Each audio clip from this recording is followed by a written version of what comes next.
To comic books and craft beer. We are here today with my very first guest, Jenny Newman. Now, I want to make it very clear that we are very aware of quarantine. We are very aware of the world at large. Jenny is within my quarantine bubble. I have seen Jenny more than anyone else. Yes. So, and we both taken negative tests, and we both have been like aware and tracked like incessantly that we're good. So we are near each other, but that's with lots of thought and process first. Yeah, I've been very careful this whole time. I'm one of the people, my entire industry collapsed, much like Coy. So I started delivering cannabis. So I have been out basically since day one, so I've been adhering to insanely strict policies and taking tests once a week. I'm fairly confident that I'm doing good. Yeah. So, and also you're one of the few people I've actually spent time with. Right. So... Yeah, we've marched together, we've walked around together, we've been careful together, Yeah. and we've also like been very masked up and like So just so you know, this is a show filmed in July of 2020, but we're not ignoring the world. That I literally am starting with a disclaimer because of the chaos of the world outside. So this is gonna age great. It's gonna be great. We're gonna be like, remember when we're sitting next to people and that was totally normal? So we are gonna be doing craft beer, comic books, craft beer. What I want to do with this show is not only introduce you guys to new beers and not only introduce you guys to new comic books, but also people that like comic books as own creative outlets. So Jenny Newman is an incredible wardrobe person, costume designer, creator from nothing, and she makes, and those people's minds fascinate me. So in just a moment, we're going to talk about her comic exposure, her creative functionality, and basically all of the reasons that costume designers need more love in the film industry. But we're going to get to that because first... Almost more importantly. I mean, this right here is, I think, my favorite new beer in 5 years. Now, I saved the second can of this for Jenny Newman and I to share, and that was so hard because even not just I mean, I wouldn't chug this beer, but like seeing it in my fridge. It's a great sacrifice that I understand. I had to save one of mine. Not even save it, I'm sharing one of mine. That's... Bold. I'm an only child. I don't share. I mean, I saved to share. That's fair. Okay, so... I saved to hoard. And it's going to be like squirrels right now fighting over this beer. But this is Mast Landing's Gunner's Daughter Milk Stout. I had 2 beers last week because one of them was at 9.9% and I was unprepared for the amount of booze that was going to hit me. So I went from 3 beers down to 2. This one, not to compare because they were very different beers, changed my opinion on how much peanut butter flavor could actually get through in a beer. The first sip, I was like, oh, it's a very delicious, almost like nitro coffee. Like, you know, when you go to like a really good nitro and you can see the settle. You just like things that look like Guinness. I like everything Guinness related, basically. So this beer was that. And then on the second sip, I was like, oh, that's like full-ass good peanut butter. Like, that's peanut butter. Oh, so I was impressed by the journey. So what we're going to do is thank you to Mast Landing Gunner's Daughter. Thank you very, very much. TAVOUR is the company who sent me these lovely beers. Independent breweries from all around the country. They literally curate independent breweries and then they ship it to your door. So you don't have to go to the liquor store. You don't have to go anywhere. They ship it to you. You just sign and show Don't tell me this. It's dangerous. This is a problem. Coy-10 gets you $10 off after you spend $25. COY10, $10 off. I've never been more proud as an Irishman and Bostonian to give out beer discounts. I'm going to be setting up after this. This is a problem. How dare you? I get discounted beer now. You have your name as a discount code, Coy. I'm like so I proud. type my name in and then money is off. It's like the dream. Okay, so you know you've made it when. It really felt good getting that email. Okay, so it's a beautiful pour. It is a caramelly color. It has a solid head that isn't too like aromatic. Like I can't smell it from here. Sometimes the beer goes away in the smell. And I can't wait to put this in my body. I love a beer that I can't see through. I love a beer that is the void. I love the void to stare back. Okay. Want to note your experience? Yeah. You gotta pour yours. I mean, I'm just enjoying someone else getting to know what this is. Oh, that's so funny. So, the nose I'm getting from this fresh off is ice cream cone. Like the actual waffle cone. Oh, that's so funny. I owe you a little more because I'm a fair person. Okay. The beer I brought is also like 10%. We're gonna die. Well, you know, the thing about living is we all die. That will come into play later. Yeah, that was foreshadowing from Mr. Miracle, which is the comic we're talking about today. Tom King and Mitch Gerads' Mr. Miracle is part 2 of this show. It tastes like ice cream. It's like the nicest journey. It's surprisingly light. Mm-hmm. Okay, so for how insanely dark this is an incredibly light, refreshing, dare I say. It doesn't weigh you down. It's like Not a at summer all. stout. Yeah. Without being like a summer stout. Yeah. That's surprising. And do you see the more peanut butter as you go? Yeah. It's a build. Yeah. So unlike a spice, it's peanut butter spice. Yeah, it's a peanut butter spice that finds you on its journey. Spidey can't have any because he is only 6. Oh, baby. Tomorrow's Spidey's birthday. Yeah, but in cat years. That's true, but I'm protective. Tomorrow is his birthday. It's his birthday. Spidey's 6 birthday, tomorrow. Spidey. My mom sent him presents. There's birthday presents. My mom's the best. She's also in the chat. So it's got like. Oh my god, a nose lick. I've been blessed. He's the good one. More. Thank you. This is the content I crave. Internet. I hope you like cats, but you're the internet, so you do. Oh my god, I'm You so do. happy right now. Beer and cats and friends. And real beer, like quality. Oh yeah. TAVOUR, excellent taste. For me, what really surprised me was not only is it light, but every sip has a different flavor. Like it only builds, like it compounds on itself. It's definitely one that.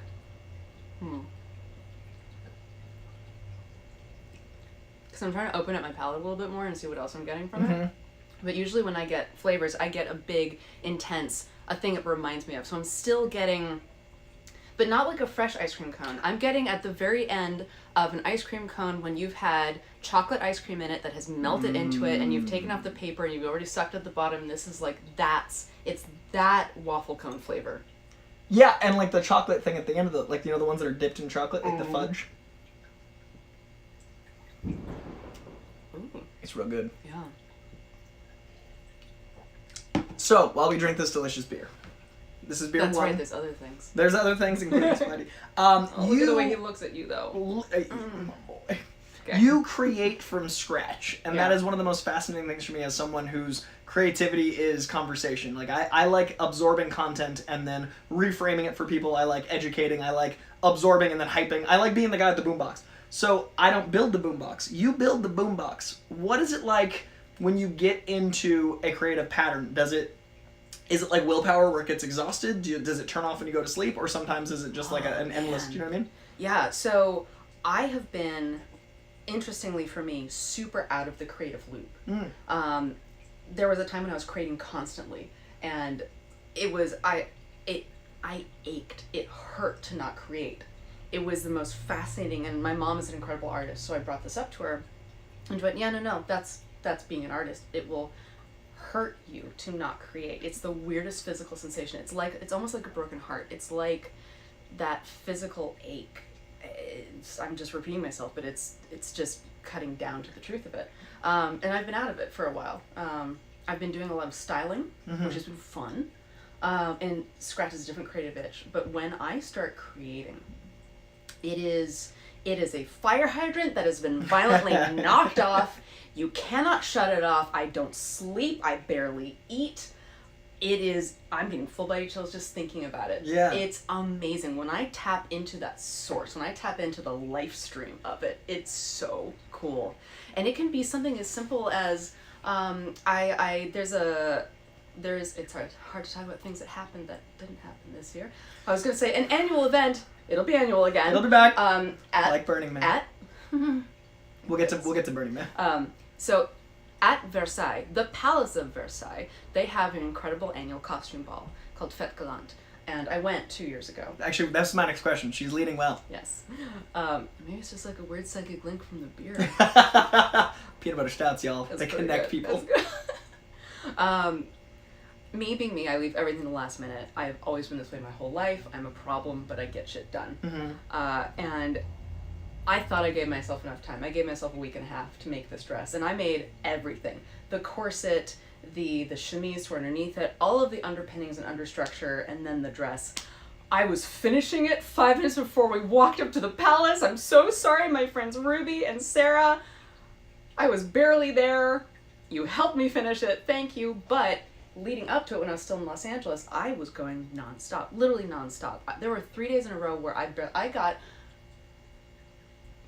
2 hours of sleep over 3 days, and then for the entirety of the 6 days I've ever written down somewhere, it was unhealthy. So the Versailles trip specifically was, I know a moment of pure, like, the bomb was going off. Like, there was a timer and everything else. When you're creating something that's historical and you have things to mirror off of, but you're still doing it from scratch, because it's this insane, this stunning, like, a house, like this dress is like, those Victorian dresses, like I don't understand how fabric moves that way.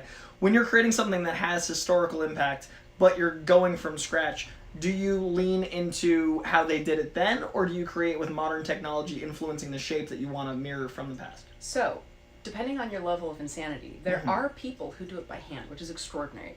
I don't have the patience for it. Maybe someday when I'm not doing 4,000 things at once. Yeah. Because there's elements of hand stitching, finishing, that just brings it up there. But I know people who sew the entire thing. With a machine, that thing took me, well, the entire project took me over a week. Yeah. Although at the very end, actually, so I made the base structure of the dress, and I cut out my trim before getting on the plane. And then I did all of the trim by hand, or I hand ruched it, attached it by hand, all the placement, which is actually the way that they did it. That's a lot rad. of these dresses were like bases. There was like the dress, but then all the frou-free and finery was stuff that they could take off. Yeah. There's stuff that's literally, historically, was just pinned on. So it actually helped inform. I did a ton of research. I do the thing where I spend 4 months on research and then 4 hours making the thing. But because I had all this research, part of it was, okay, how do I want to make this in the historical context that's going to fit within the time period? Because each year they kind of do a theme of, oh, it's this era, this era. And so I knew what I wanted to work within. And then it allowed me to move how I wanted to in that space, which is to say that I don't care about using historical fabrics and using XYZ. I love the artistic interpretation and the modern interpretation of. If I am doing a historical epic, that has to be, or like SCA, like if I needed to have exact fabrics, I mean, also the exact fabrics are like $50 a yard. Yeah, I mean, it's from... And it'd be $50 a meter, which is less than a yard. Less than a yard. I wouldn't know. I'm not the one. The internet will correct me. It's fine. It's fine. It's just YouTube. It's polite. Oh no, I don't. No, it's not. How dare you? But yeah, so I did modern techniques and then kind of old style finishes to it. But also, I'm not such a stickler. I just want something to look good and people to have fun. Yeah, and that's what I'm wondering about with future stuff. So the past, I've seen your Versailles work, which like this dress, I'll make sure it's linkable. But the future. You worked on a friend of the show, friend of the me, Maggie Levin, did an incredible short that is, it's insane. Like what she was able to accomplish in this short and the wardrobe. Well, the name escapes me now, 2049. Miss 2059. 2059, thank you. Miss 2059 with Anna. A bunch of friends of like a group of people that all love each other very much. Making art is my exact shit. And the costumes in it were incredible because it was done in such a way that you have to be immersed immediately or the thing doesn't work. And costumes, I find, are the first thing you see other than, like, famous person, then it's, like, costume. So, for me, like, with modern audiences, you go, like, who's in it? What do they look like? Yeah. So, with the 2059 outfits, did you use inspiration from modern stuff to then extrapolate into the future? Or did you look at forever and go, like, I want to make cool shit, I'll add a shoulder thing? All of the above. So, first off, it's low budget. And low budget can mean I have $10,000 or $15,000. Yeah. Which, at the onset, I'm like, $10,000? Holy shit! Then I realized I have $10,000 to do 99 costumes. So this is including, let's say our lead has 3 or 4. You have multiples. You have the stunt persons, and you have multiples of that stunt outfit. Yeah. And then you have each day. You have all your different continuity. You have this outfit now has to go through an explosion. This and this and this. How are we filming? Are we filming in an order in which I can mess up that one, or do I have to have this pre-prepared because we're filming everything out of sequence? Right. So things people don't think about is you move and it changes everything. Just moving, just existing. This shirt will never be the same as when I put it on. Yeah, it's and so there's a lot to consider with that. So then you take Space Brain and you have to dial back Space Brain. And this is what I had to do with the writers because they were sending me pictures of outfits that would have cost $5,000 to make, and I'm like, you could have that, or our lead actress can have more than one shirt. Take your pick. So part of it is I work with the writers. Yeah. And Maggie directed season 2. So season 1, Oren Kaplan, I believe, was our director. And there's a lot of working with the writers, and I love working with writers because I want to find out people's motivations, or I create motivations via the wardrobe. But when it comes to this level of sci-fi, it's, are we near future? Yeah. I loved Hartley Sawyer's outfit. It's like so incredibly rad, and like it felt like it was as durable as it would have been in story. Like I like the detail work of things having to be applicable to your headcanon as well as the narrative of filming it. Yeah, so a lot of the Neo-futurism stuff that you'll see, and you'll see it a lot with high fashion. There's a lot of just slight bending of rules. Mm-hmm. There's a lot of mixes of street fashion with high fashion, and a lot of high fashion is inspired by street fashion. There's a wonderful cycle, and that's a whole separate conversation. But what I did with his jacket in particular is I had ideas of what I wanted people to look like, and I had the art and I had makeup tests, and I just knew, okay, he's gonna have purple skin, so I want to have gold, I want to have black, and I do a lot with colors with people. I wasn't able to do it as much the first season. I brought it more in the second season. Mm-hmm.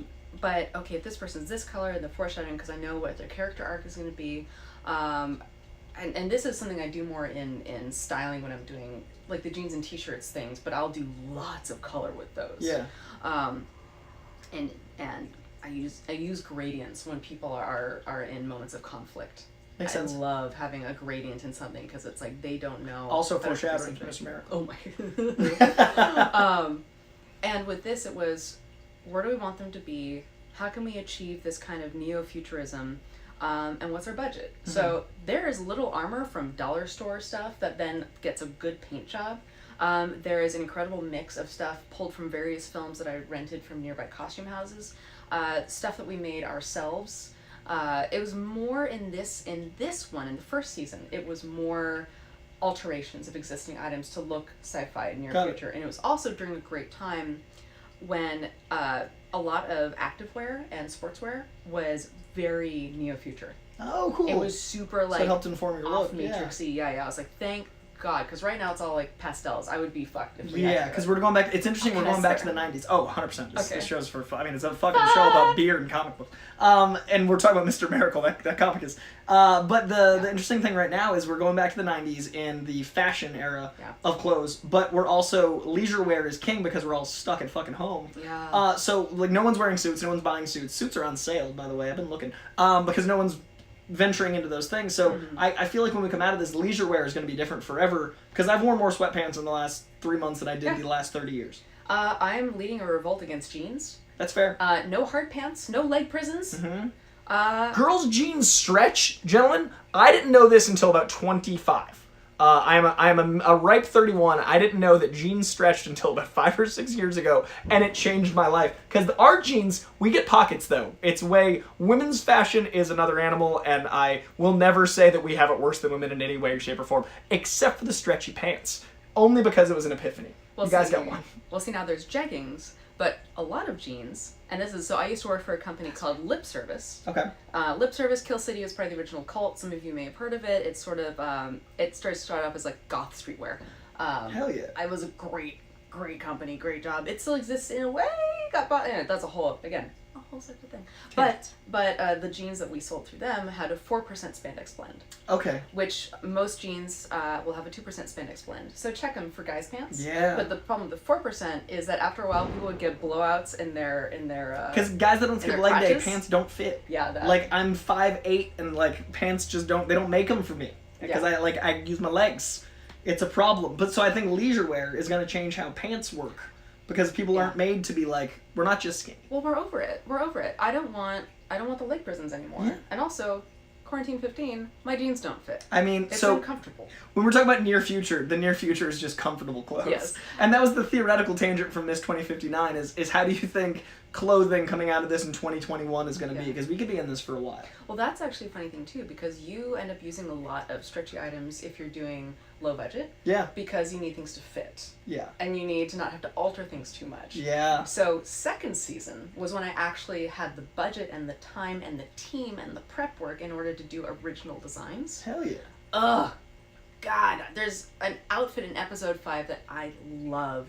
So I got in the creative groove, I was sketching it out, and I had this incredible team of seamstresses with me, and I was like, here's all the materials that I got for it, here's my sketch, here's how I want it to be, go. I trust you. Hell yeah. And they knocked it out of the park.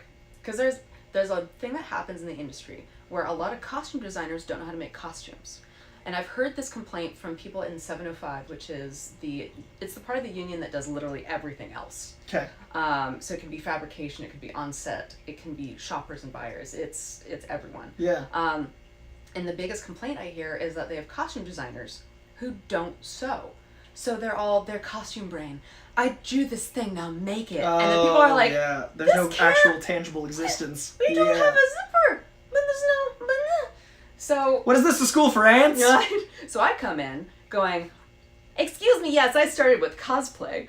A million years ago, and I still stay up until whenever making my stuff, and so I hand things to my team going, here's how I envision this being made, but I trust you to modify my design in such a way that makes it practical. However, I've thought about these practicalities, so let me know if that doesn't work with the material. And that's how you should go from ground up, not up down. Like you should go much like the economy. But it's been really hard. I feel so bad for so much of my audience because I've gotten so like politically radicalized in the last like 3 months, and the show used to be like, we're just talking comics, and now I'm like, but I'll sprinkle in some real shit and you're gonna deal with it, and I'm sorry.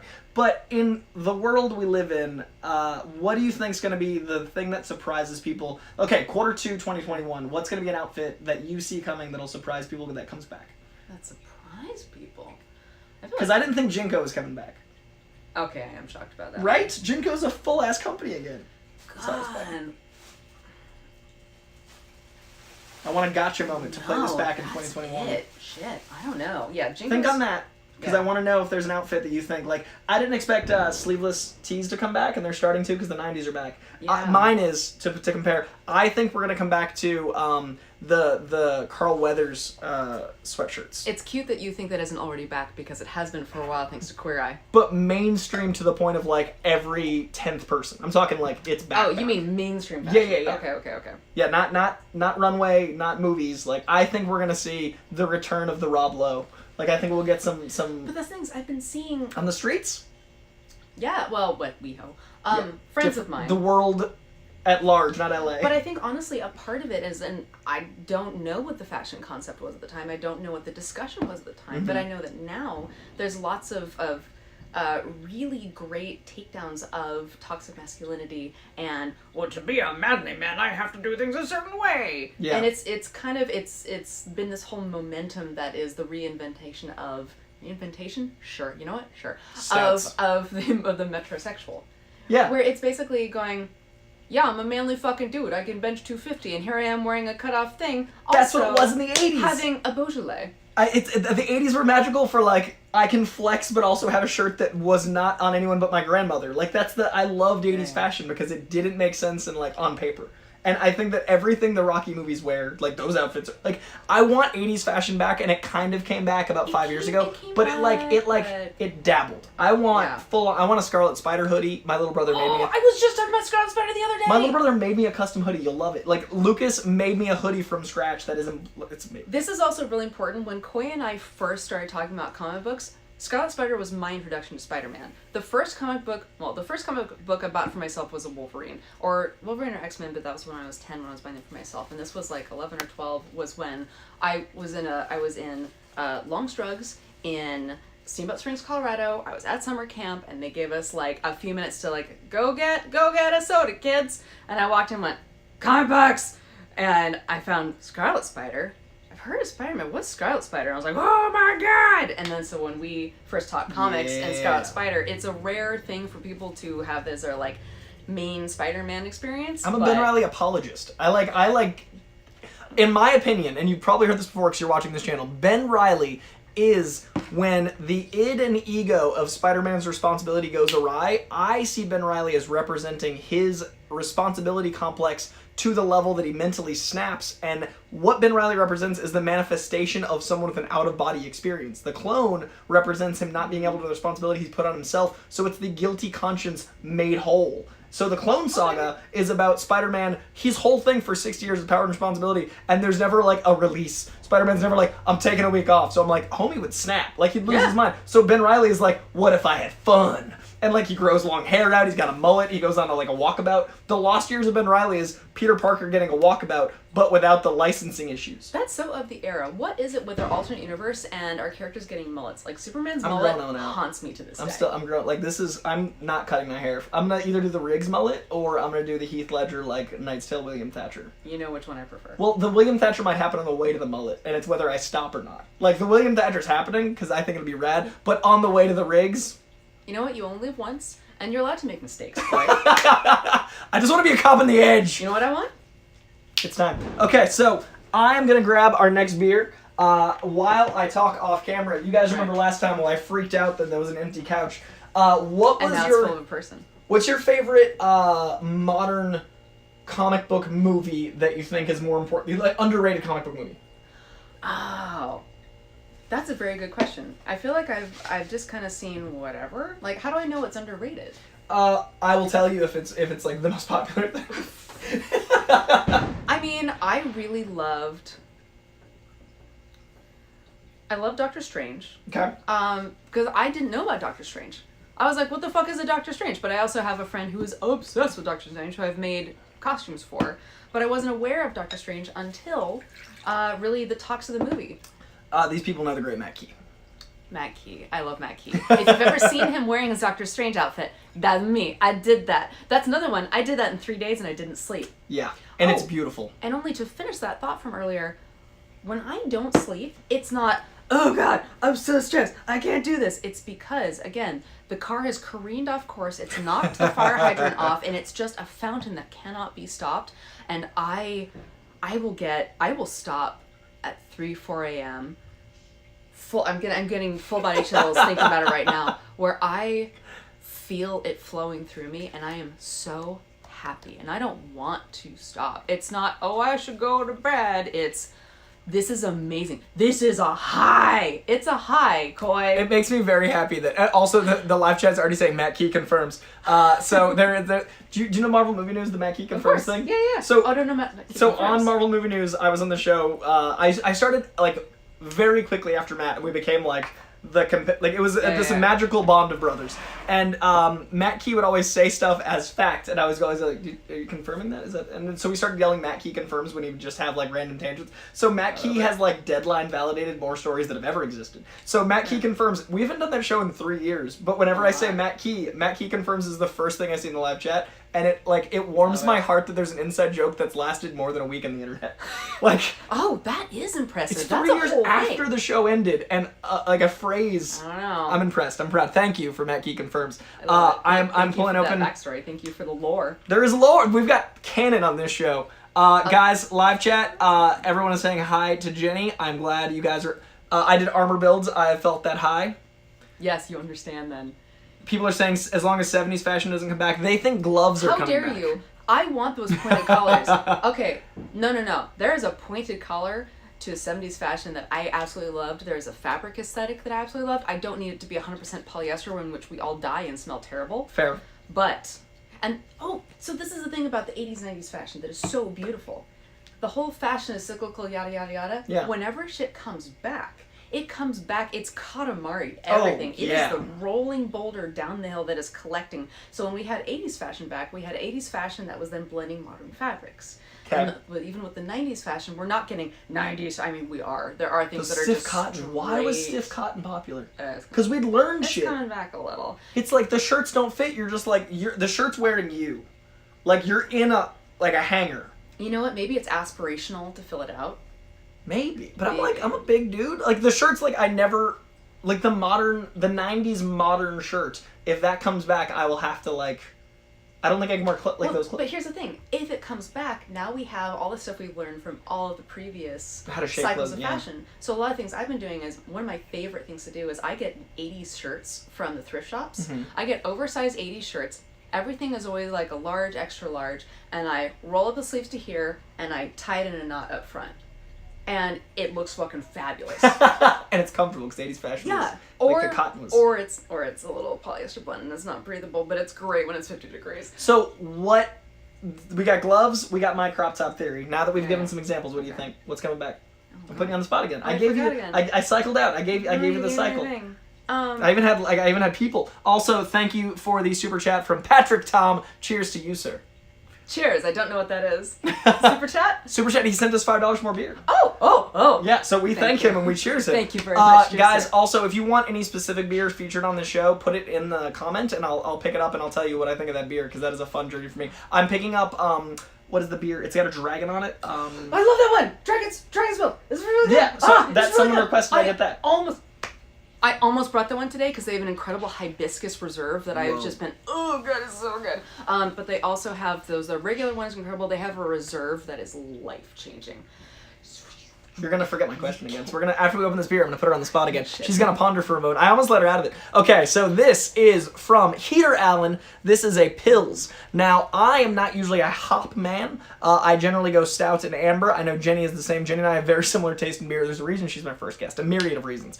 But this is it's got a warm hoppiness, I've heard. I actually researched this beer. So apparently this is a beer that might be a gateway to getting me to like some hops. I remember when IPAs first came out, we both liked them because they were a novelty. New, yeah. So I'm hoping this might be like a way to... So, Heater Allen, we're going to try out your pills. I'm very excited. Thank you again, TAVOUR. Coy-10, COY10, $10 off beer.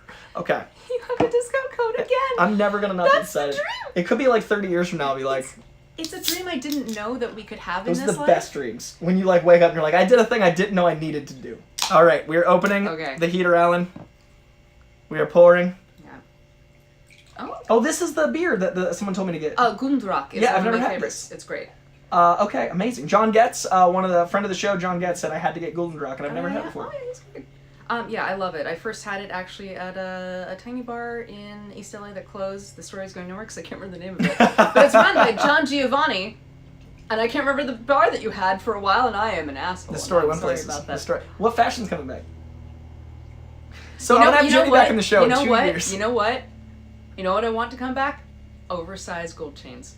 And I mean hilariously oversized. Did you see Jake Gyllenhaal and Tom Holland's gold chains at the Far From Home? No. Okay, let's have this beer and we're gonna talk about it. I hate the no. Coming off of a stout. Sure, that's why we did the water in between. I give it some time. I was trying to. Okay. All right. I'm resetting. I'm allowing this beer to exist. Usually not a stout man, but I'm giving Heater Allen a little moment. I'm gonna try. Or pills. Okay. What's that face? It's very. The face is like I'm shocked that it's clean. It just tastes clean. It's clean. Okay. It was a positive face, but I was confused by the positivity. What I'm weirdly getting is a fresh pressed dress shirt. That's the most fashion designer answer to what does beer taste like I've ever heard in my life. That's what I'm getting though. This tastes like a Silver Age bag and board. It's like when you put a comic away and it's neat. This is nice. This is hard after a stout, but I would say it's a good summer light. It's good because Coy turned off the AC so he could hear us, and I am sweating terribly. And this is a good beer for that. It is LA in July, and we're just trying to make good content for you without sound design problems. But, like, it's way more, it doesn't have the hoppy burn on the side of the tongue that I hate. That's the thing, when we think hoppy, we think IPA. Mm-hmm. This is not an IPA. Even something saying hops on the side, I'm always like... No, this is a nice level of hops. Like, I'm getting super back of the mouth, roof of the mouth. Yeah. It's like cleansing the palate, so I'm ready for another stout, though. So my theory was stout, cleanser, stout, because you've got another stout. So the idea was this would be I would be sad to close on this. We will close on yeah. We're just dark beer folk, but I thought the order of which, like, this will cleanse our palate. I will say I never have Pilsners. The more I'm allowing it to exist, the more kind of bitey, hoppy, but not overwhelming. I suppose if you're fucking done with IPAs, which you should be. It's burnt beer. It's like Starbucks coffee. No. Well, yes, if you're gonna compare it to that, I was gonna say if you want to go lick a tree, lick a tree. I won't stop you. I'd lick some trees. I've hugged. I mean, Burning Man doesn't have trees, but if they did, I'd be licking. They do. They're just made from Stop here. the trees in your mind. After Mr. Miracle, depending on how many stouts we've had, we will be discussing Burning Man, because I feel like I can't describe it solo, and I've tried to tell people what Burning Man's like, but since we camp together, it's a different thing when you're like, Yeah. It's like playing wall ball versus like ping pong. Well, here's the thing. The question is, are you... I love that description. If you are YouTube etiquette question, are you allowed to talk about other videos? Oh, yeah. Okay, there's this great fucking video. I'm not a what are they called? Gatekeeper of anyone's content. Go watch other people's shit, but come back. There's a great video, and I'm going to badly paraphrase it. It's, what is Burning Man? And it's this guy, and I show this to people when they say, what's Burning Man like? And I just send them this video, and it's this guy who's just gotten back from Burning Man, still has the dust on him. He's like, and his girlfriend says, oh, hey, sweetie, welcome home. How was Burning Man? He's like, how was Burning Man? and it just goes and down. everything he said is real. Like, the writing sounds insane, but I remember I came back from Burning Man the first time and I watched the video for the 10th time, but like having been, I was like, oh, I've been sounding like this for a week. Oh no. Like, it was suddenly like someone wrote this about me, and like it was traumatic. I don't know how you go through life taking yourself too seriously, because there is so much to make fun of about ourselves. Humans are ridiculous. What we do is absurd. And this guy nails it, especially the absurdism of people who go to Burning Man. We're assholes in a great way, but as long as you're self-aware, I got a problem with people who are not self-aware in that regard, because, I mean, I don't know. That's a whole... We're gonna come out of 2020 better for that too. I think so. Spidey's back, and while we're taking a break, we're about to dive into Mr. Miracle because this is beer too. I went with this beautiful Heater Island Pils yellow because of Mr. Miracle's mask. I thought this was a fun imagery to tie into the imagery of the comic book. It's like a muted yellow. This is vibrant yellow, but his muted yellow mask. You don't see a lot of yellow in comic books except for the Kirby vibrancy, insanity. As far as like core stuff, you see it as accents, but it's rare to see like that feature. Iron Man, you know, there's exceptions, but you see a lot of reds, you see a lot of blues. That's true. Oh, they even have a whole discussion where they're talking about colors and picking colors for team. And I recommended this book to Jenny. Okay, actually, I'm going to read this and we're going to transition to this book. Michael McCarsell. Michael McCarsell is the patron who is sponsoring the watch-alongs. We just did the Fight Club watch-along. Michael McCarsell is still here. He says, just adding more funds to the beer chest, I suggest Clown Shoes. If you can find it, so many great stouts. I'd suggest some Louisiana local stuff, but I don't know if you can get any shipped.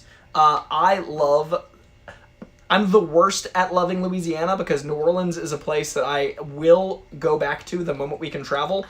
Having only been once. Let's go. I've only been once. I did a travel job. I did a shoot for a casino. Yeah. One of them, I think it was Gerads. I was there for a week. We had a whole thing where the production got delayed, so we were stuck there. One of the best weeks of my life. I loved it.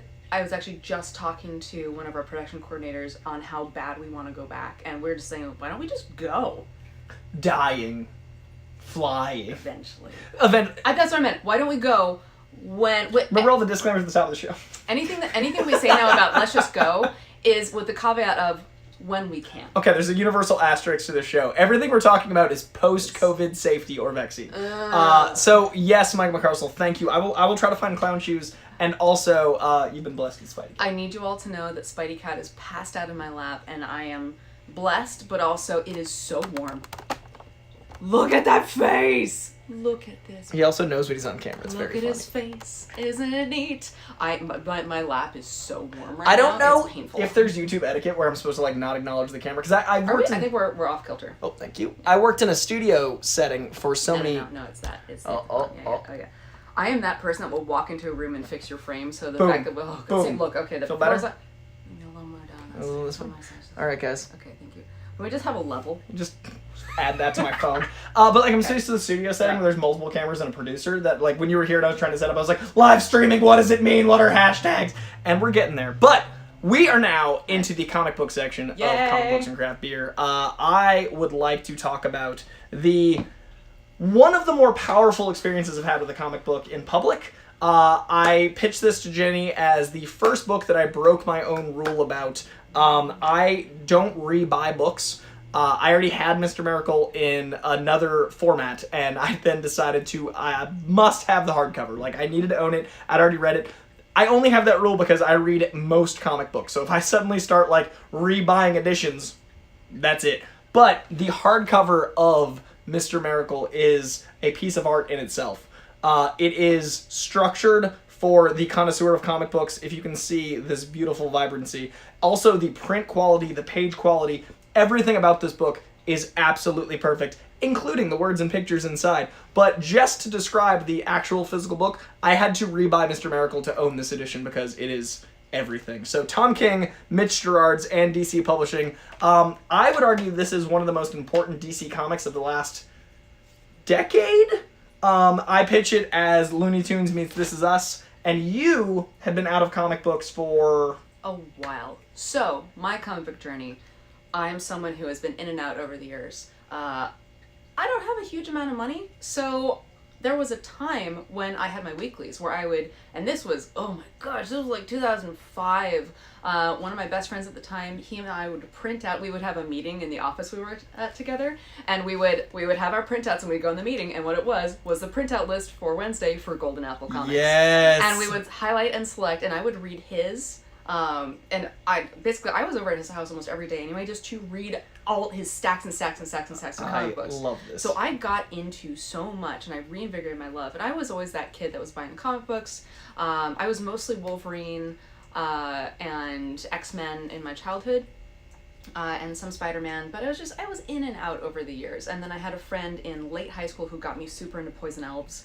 Poison Elves, if you haven't read it, it is so 90s. Do you know Fables? There's a lot of Fables fans in the chat. Do I know Fables? Excuse me. I have the limited edition covers of Fables. Ooh. I love Fables.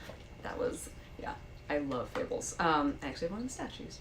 Fuck yeah. That's like being a Fables fan. I have the Rose Red and Shere Khan one. I would love the Big B one, but that one's very hard to find and it's very expensive. So I've been in and out over the years. And I'm a busy person, and I fall into the business trap. So I'm also freelance. So I don't know how Coy does it. He is not a man. He is a machine. And I don't give myself a lot of time to read now. So quite literally, that is the first new comic I've read in a year. That's amazing. And I'm so glad I could gift you that experience. I realized that as I was reading it. I wasn't a DC kid growing up. There are some DC comics that I've read over the years and gotten back into. Yeah. But it's the storylines and the characters haven't gripped me the same way. Sure. I've always seen DC as the characters are all aware of their power, whereas Marvel are characters that are becoming their power. And it's always been really hard for me to identify with someone in power because I didn't grow up in power. So I think there's an interesting, and it's not to disparage either side, but I've never been able to be like, I guess that's what it's like to be a billionaire. Like, I love Batman, but I can never identify with Batman beyond the vengeance and those things. Whereas Spider-Man, I'm like, oh, that's tomorrow. Like, it just feels more naturalistic. So I think people are drawn to one or the other, not that one or the other is better, but I think it's your own perception of what a hero represents to you. And, like, whether or not you're trying to see yourself as the hero, put yourself in their shoes, or if you're looking up at them as a separate entity. And what I loved about Mr. Miracle is it's a book about the biggest of heroes, the literal old gods, but from a storytelling standpoint that felt like you could approach it from... Like, anyone can read that book. And so here's the great thing, is I'm completely unfamiliar with any of the characters in this. I am aware of Big Barda as a character. I genuinely don't know if I have ever encountered her in any of the books that I've read that are DC related. But I do love, so throughout this book, Scott Free, Mr. Miracle, yes, his shirts and almost everything when he is on Earth are different properties. This is actually just to show you how unaware I was that Big Barda was DC. When this book, I didn't look at the cover because he gave me his beautiful hardcover, and I have one of those hands that leave handprints over everything. So I took the cover off. So I'm reading it, and I actually don't know if this is independent. I don't know if it's Marvel. I don't know if it's DC. Yeah. And then it's the first time he wears, I think it was a not Spider-Man. Beer! It's a DC comic because he's wearing a Spider-Man shirt. But should you shake your mouth? I think it's a Green Lantern or whatever the very first shirt that he wears. It's the Flash. Maybe I'm wrong. Let's find out. But I went, and I just went, it's a DC comic. That's amazing that the t-shirts gave you that. That's what it was. That's I really just realized, cool. they're referencing DC properties. And that's what he does is he's constantly wearing different shirts from different properties, and it's so endearing. And partly, and I'm going to do as much as I can without spoiling for this part, there's so much to do with the absolute mundane, the mundanities of life on Earth. And I am envisioning guys that I know. I've got a friend who looks just like the way that he's drawn. Yeah. Who would walk into a room wearing a Green Lantern shirt, looking kind of haggard, like, "Hey guys, I just woke up, sorry." And like, I've seen this. And that's the perspective of Mr. Miracle that I feel is so different from a lot of DC books. That's why I recommend, if someone's been out of DC for a long time, if you've been reading just Marvel, or if you read just Image, and if you think DC's not for you, this is going to be a good gateway into more DC, because you're not going to want to stop here. This was a great book for me to go like, oh, I see this flavor, this is an option, now I'm going to keep going further, because the old gods are Jack Kirby. They're wonky, they're insane, they don't seem approachable, but this book does such a great job of making the unapproachable approachable because of the mundane. The mundane's what brings you in, because you're like, everyone knows a guy that looks like that. Everyone knows a guy that wears too many Superman shirts. Everyone knows a guy that just, like, can't stand his life but loves his lady. Like, it's beautifully relatable. And here's the extraordinary thing about that book, about the entirety of the book, is the way that it juxtaposes and intertwines the mundane with the absolutely extraordinary. You have literal gods. You have epic war. And you have fireworks. Los Angeles. That's it. They're in Los Angeles. Yeah. They're using the mother box as a Garmin. It's hey Siri, how long is it going to take us to get to this location? And then asking if they should use their interdimensional warp tubes that might break apart the fabric of space-time because they have to get on the 101 to the 110. It is.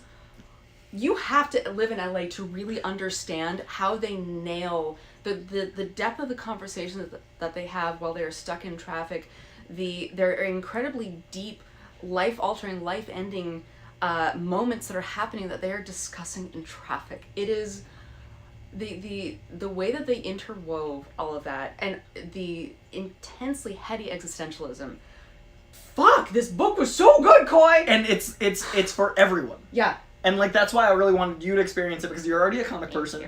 And you have been out long enough, and it's self-contained. Yeah. Like, you were telling me you didn't know any of the characters, and I was like, no, that's fine. Mm-hmm. And then upon reading it, you didn't need to have. But there are... Okay, so this has all been spoiler-free. We're going to do about another 2 or 3 minutes of spoiler-free, and then we're going to get into spoilers. We can do spoilers when we get my beer out. Yeah, that's what I was thinking. The next beer is the spoiler beer. Yeah. So, to keep spoiler-free, then we'll warn you, this is going to be a video in 3 segments. I really appreciated the fact that the book was so darkly funny, it was almost like a Fincher film. Like, it was black comedy. Yeah. All the jokes were like, oh. Like, you were like, it hurt to laugh at them, because this is a man who doesn't want but loves. Like, he's someone who feels all of these emotions so large, but he's so broken. Yeah. And I think Jake Gyllenhaal should play him. And I think... oh my god! Like, there's think about his recent arcs as an actor, and then put him in that role, and that would be the evolution of the stuff he's been doing. You know they would end up casting Joaquin Phoenix. Oh, he'd also be great. He would be great, but it would be kind of like the douchebag great. It'd be great, but he'd be less relatable. Because Joaquin is always incredible, but always like, that's Joaquin Phoenix over there. I love him as an actor. Sure. But like, there's a descent into madness element of this, and also like everyone grows out their beards, and like, everyone, even Big Barda. I tried. I thought quarantine was beard time. My whole team was like, "Hey, we're gonna go back to work, so go ahead and not look like a hobo." And I was like, "But I love hope." There's something about growing a beard when you're like in times of duress that's such a dude thing that they captured in this book so well. Because I'm like, the moment they were like sheltered home, and I was like, growing a beard. Like, it had been 12 hours. And I was like, gonna come out of this like Robin Williams and Jumanji. Oh my god! And then everyone told me I could. But Joaquin. More so Fisher King. Oh yeah. Joaquin has that vibe all the time. Joaquin has depression beard face. Like, and that's not an insult. It's just he embodies that nest clean shaven. Yeah. I worked with him in a movie, Inherent Vice. Great costume design. I worked with him on Inherent Vice, and he hugged me once, and it was one of the most traumatic hugs of my life, because I was like, this may end me. Like, there's never a comfort. Because the beard was so. No, because the comfort. Like, he's at an 11. And I know I'm at 11, so I think our wavelengths was just like, what hug will this... And it was the most fascinating experience of, like, someone who operates at that level of anxious, positive energy. Oh, interesting. That it was an interesting vibe to be around. And I think that's this character's vibe, but what makes this book so approachable is someone like a Jake Gyllenhaal, like a, not a Tom Hardy. I could see if they were reaching, but like someone that like an everyman that is a little more.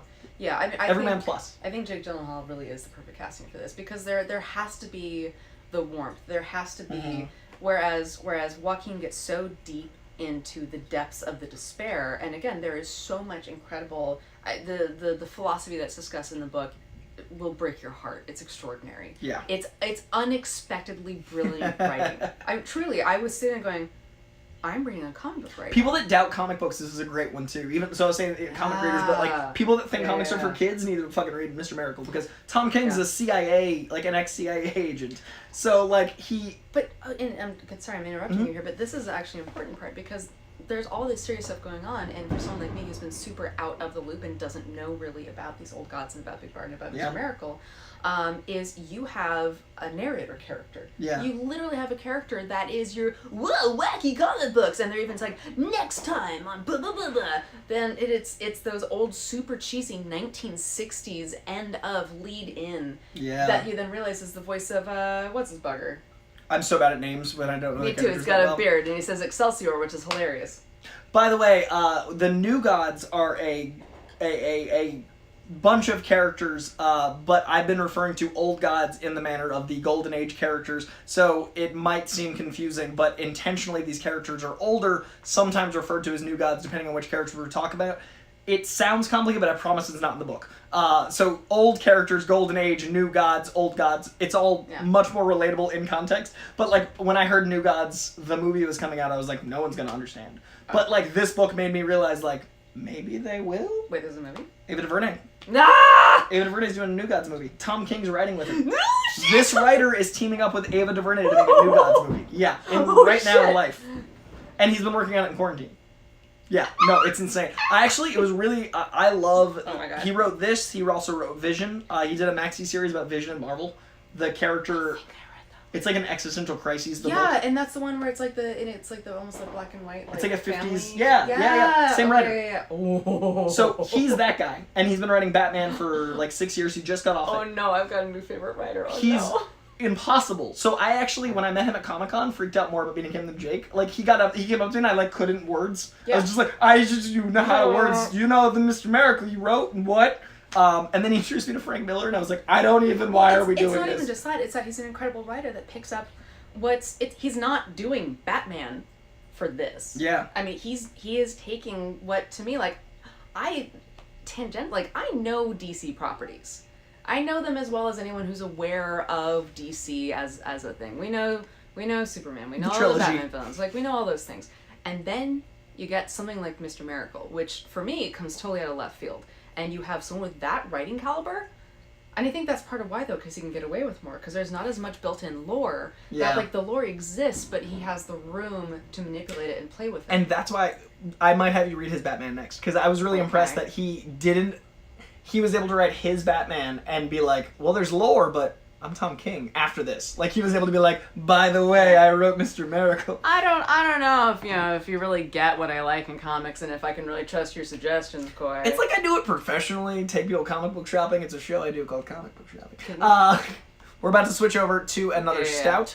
So we're going to go into spoilers. So when I come back, that is the cue for spoilers. Stay for the beer, though, because I really want to yell about this. Yeah, we'll do beer first, then spoilers. Also, I'm just loving how, like, I am my own bounce sheet right now. Guys, I am sweating so I just lean back is all. That's the trick. It's so hot. It's July in Los Angeles, and I'm getting another beer. And it's not even that bad, really. I think it's like 83. Yeah. What's my prompt? Hey, it's just me. Your prompt Spidey Cat is, what is your favorite childhood comic that held up more than you would have expected? Ooh. I'm gonna flip this, if only because the childhood comics I read were really more so like I said, it was the mainstream. It was X-Men, it was Wolverine, it was stuff that's still kind of like whatever. I was actually deep into anime. As a child, I didn't realize it. So stuff that my parents rented for me we had a great video store called Video Droid at the bottom of the hill in Mill Valley in Marin County, California, just across the bridge from San Francisco. I can never afford to move back. I miss my home so much. But our video store was incredible, and they would get small titles. And I watched Galaxy Express 3.9 when I was a child. You are one of the most in-depth anime people I know. While I drink out of a Dragon Ball Z glass, I was gonna say, I like that he likes Vegeta. Vegeta's my guy. Vegeta's my top corner? We've talked about this. He's the Prince of All Saiyans. There is no character in anime I appreciate as much as Vegeta until John Getz just got me watching All Might. Oh my god, I love My Hero Academia so much! All Might is like the greatest anime character. Like him and Vegeta, of course they're both Chris. Guys, we could do another show about anime, but I love My Hero Academia. I slept on it for a while, and that was my beginning of quarantine show, where I basically... Drank anime? There's something there. I'm gonna find. Boozame. Yes. Okay, I gotta find something because after like the next season of My Hero, we could like do a drunk review. I'm so on excited for season 5. I'm early yet. I just started. It's real good though. It's real good. Get ripped. Because already All Might's like my boy. So the end of season 4, when he gets to it, 2027. There's not a lot of episodes to rewatch, like, that was great, blah, blah, blah. I rewatched the last 2 episodes of season 4 multiple times. They're really good. It's good. The color palette used in the first season with the cherry blossoms. Yeah. It's almost like the Frieza level. Frieza took 7 seasons to build up the characters. Yeah, but Dragon Ball Z, they took like entire episodes to do push-ups. But you remember like the emotionality when the color changes happen with the Frieza fight, how like the planet shifting and stuff, you'd like that represents bubble. I was so impressed that My Hero, with one season they were like, I was like, the cherry blossoms represent hope. Like instantly. Yeah. And the show is so good. Check out My Hero Academia. Okay. Okay, so this is a beer I've never had. My quick backstory for this beer is that I've been out of the beer game for a while. I've been like, Chardonnays, whatever. I love red wine, but I also get migraines real bad. So I'm always chasing the next big flavor. Which Chardonnays, I'm done on Chardonnays, and I'm a little too young to be a cougar, and my cougar training is over, guys. It's over. Walk into a liquor store. My liquor store, the one that's closest to me, is the one from Superbad.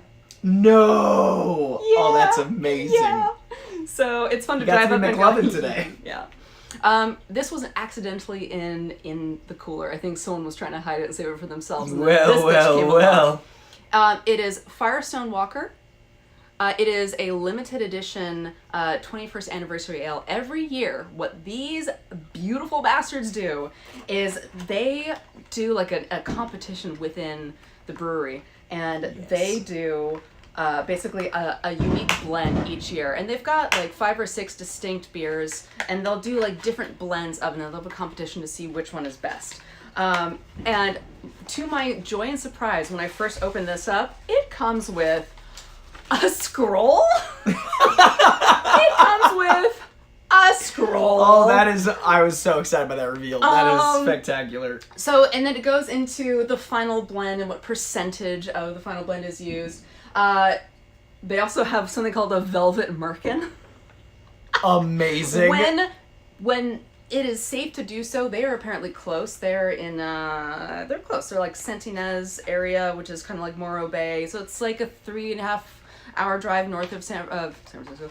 Sorry, I'm on home. So PTSD about San Francisco, the names. North of Los Angeles. I want to go. As soon as I found out that I could go to this brewery, I went, oh, it's within spitting distance. I'm going. And then the world stopped letting you go anywhere. No. But they put this out every year, and it's adorable. And I love that they have a friggin' scroll that comes with it. So this is the bottle. It is a bourbon barrel-aged stout. Someone asked about. Yeah. Someone asked, how do you rate Firestone Walker 17, 18, or 19? Is that this? Yeah. Oh, so we're going to do the 21. Yeah, so we're doing 17. Oh, amazing. I haven't had 18 or 19. I have found the 18, and I currently have it aging. So I have one liquor store I found that has a few more bottles of this. I'm going to go get them after this to make sure. I'm trying to not hoard them because I want other people to experience them, but also I want to experience them. But I haven't. Robert Creamer, we're going to find out. I heard that the 18 is even better than this. That's all right. Yeah. All right. And this beer, I ended up doing a whole Instagram story. I was drinking this during one of my D&D games, and I had to pause conversation because a quick thing to know about me, I'm a super taster. If you don't know what a super taster is, long story short, I have more taste buds than the rest of you.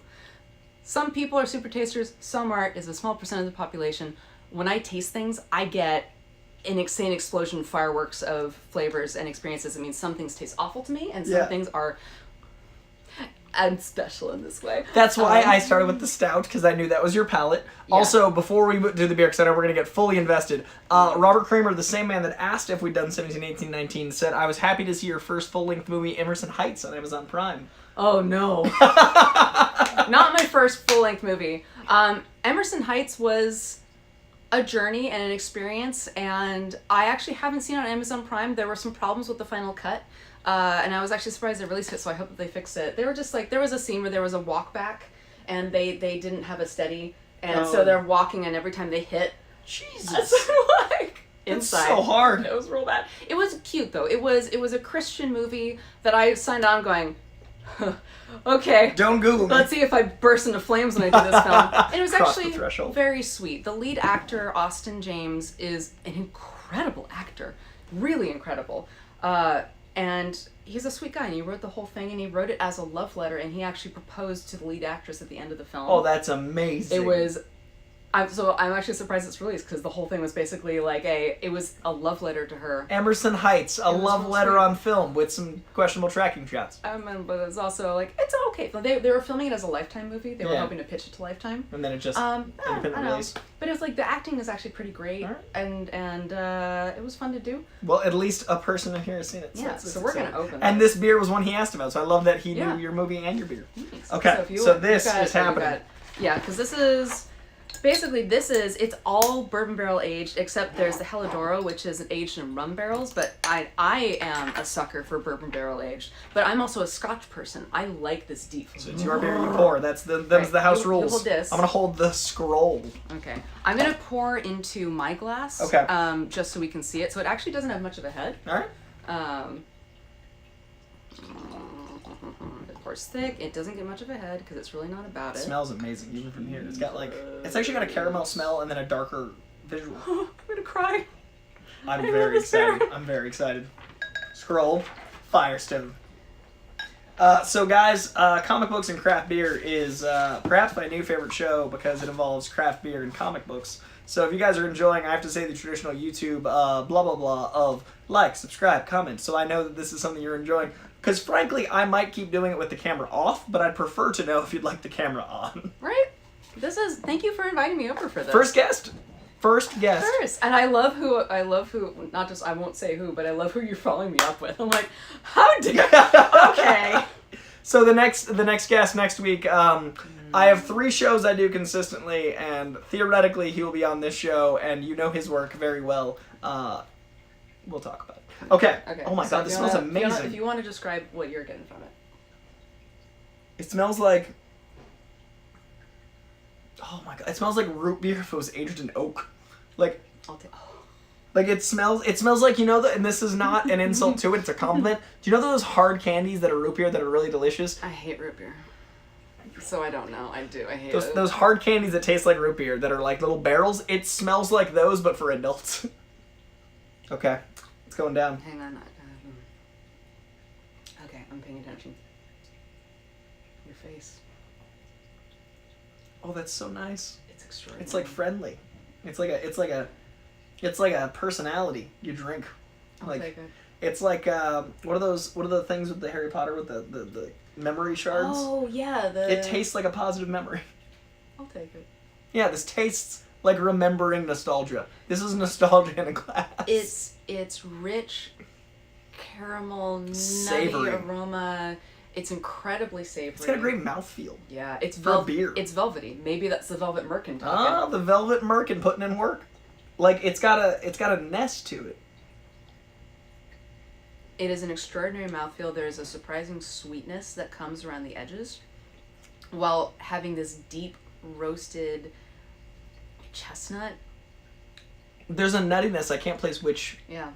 I don't know my nut family. But like the vanilla is super apparent. Which is surprising to me because I think when you think, just for listeners at home, vanilla, but think a true bourbon vanilla. Yes. Which is like the true vanilla bean. It's not that cloying sweetness. It's not vanilla the flavor. It's vanilla the thing. Actual. Yeah. It's like vanilla. Like, it's like I can't even say Breyer's French vanilla ice cream, not vanilla ice cream. Yeah. Like when you eat vanilla ice cream, it's kind of like the taste of snow. Not that, but like the taste of like an aromatic coffee vanilla. Yeah. This is amazing. This is one of my absolute favorite beers, and when I drank this first and had Galaxy Brain Explosion, and I looked it up, and then I went on Beer Advocate, and apparently like this is 17th anniversary, or no, this is 2017 vintage, and apparently the 2018 is better, but I haven't found the 2018. If you want to send it to Coy, I'll drink it. Send me beer and we'll drink it. Yeah, because it's an extraordinary beer. This is so good. It's also almost 12%. We're gonna die. Well, you see, the thing about Jenny was like, "Hey, we should get bread or pizza before the show," and I was like, "Jenny, I got you." And I bought strawberries because I was like, "Yo, I'm at the grocery store. What's good to munch on?" And like, this isn't good to munch on for comic book touching, nor is it absorbing of any alcohol. I literally got the thing that helps the least, but I did think about what she said. Also, let's be fair, pizza. Don't touch comics when you've had your That's pizza. what I mean. Like, it's but pizza and beer do go hand in hand. What So if it's it was it's half pizza of that. bites? Guys, I got a solid buzz. You're seeing me a little more unprofessional than usual, but pizza bites sound fucking magic right now. All right. Do you want to talk about the spoilers of Mr. Miracle? I'm sorry, beers. No, I love this beer. I want to make sure this is the one audience... of my all-time favorite beers. Also, a very similar flavor profile to this is the Dragon's Milk Reserve, the one that was recently released. So similar. Yes, go ahead. Chad Hans says, "I will send the empty bottle." Empty bottle. And how dare you? I respect that response more Fuck than you you. know. Know what? Only if you send it with a scroll inside of it describing what it tasted like in detail. Yeah, please do describe the vanilla mouthfeels and the velvety loveliness. You have to describe it like I'm a vampire and it's the only way I can eat. Write us a poem. Chad, that was very funny. I appreciate you. I hate you, and I mean that in the best way. Jay and I do very different content when we make YouTube shows. I've never made a YouTube show. Is this your first time in the YouTube channels? No, I mean, I've done shit, but like back before people were doing shit. Gotcha. So it exists, but it's from an era where no one was watching. Or people were watching, it's like a blip. What's weird for me is I'm used to doing it on network, and these poor people have to deal with me being like, "What's a stream?" And I have to like learn how to live, and I'm like, "Am I on right now?" Like, this is running the actual stream. That's just the camera, but it took me like actual weeks to learn that. Like, like that's the point of view. This is keeping it going. So when this computer overheats, everything freaks out. And like, there have been times I've been like, "Well, something happened." And I just sit here, hope no one's watching. And yet, people are watching. They are. They're with us. They're chiming in on the Firestone. Say something like, "Meh, it was aight." How dare you? Disrespect the scroll. Although, you know what? If you think it's alright, I want you to tell me what you think was better, and then I want you to send it to me so I can have it. That sounds like a good challenge. But that's the thing. If you think this is just okay, that's exciting to me. I need to commend the pills on the way to this. If I hadn't had a cleansing summery beer, this would have been too similar to the peanut butter stout. So like that's the merit in drinking like sampling beer. Yeah. Because the peanut butter stout is a nice like a nice dinner, and then that was like the bread or a water you drink after. This is like a full on dessert, and I don't know if that the impact like the pills was a good. It would have been fun to compare the two because in my mind already the peanut butter stout was incredibly light. And this has a much shockingly richer, deeper, full mouthfeel. Yeah. I'm very biased. No, this is an incredible But beer. also, there are other peanut butter milk stouts I've had, and I can't remember the brand off the top of my head, that have had greater impact. Firestone Walker, man. I hadn't heard of them, and now that I know they exist and I can't get there, I'm mad about it. I love that someone in the chat not only knew, but knew the 3 years we were playing with, and has seen your feature-length film. Which, I have others out there. Oh, See the Wave. I didn't costume. Oh my god, the Wave is so good. I did a full-on diatribe on Coy-Cast like 5 weeks ago. Did? I love the Wave. I did a 20-minute review. Like, I started talking about the Wave and I couldn't stop. So I did my audio podcast. I talked for 20 minutes of Wave because I couldn't contain myself. Okay. The Wave is, hello NSA, government agencies watching this, the closest I've seen experiencing a bad trip ever put on film next to Fear and Loathing in Las Vegas. So the praise is Terry Gilliam and The Wave. Like, this is the highest praise I can give. The Wave was transcendent. And so for The Wave, I was tapped to be the costume designer on it, but we had the tiniest budget ever. And as I am at Western Costume looking at suits going, how the fuck am I gonna do this? I get a call from the writer and producer, one of our great friends, Carl, what's your last name? Lucas. Carl, thank you, Jesus Christ. Beer! I forgot the number Lucas. that Maggie's number was, like 2049. Carl Lucas, he's amazing. I love him so much. He wrote the hell out of this movie. This movie blew my mind. Thank God, I got the best phone call of, Jenny, I'm so sorry. We tapped this other costume designer. His name is Jerry Carnevale.